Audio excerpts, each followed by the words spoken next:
जेलों में बंद अफराद को मेरे खिलाफ इलेक्शन लड़ाने के पीछे अब नजर आ रही है एक साजिश। उमर अब्दुल्ला का इल्जाम, कहा दिल्ली के लीडर और एजेंसियां कर रही हैं उमर अब्दुल्ला के खिलाफ साजिशें।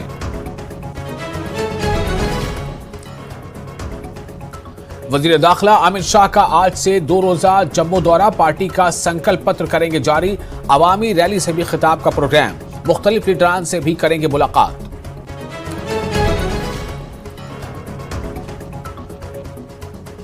जम्मू दौरे के हवाले से वजीर दाखिला अमित शाह ने किया ट्वीट, लिखा वजीर आजम की क़यादत में जम्मू कश्मीर अमन और तरक्की के नए दौर का बन रहा है गवाह।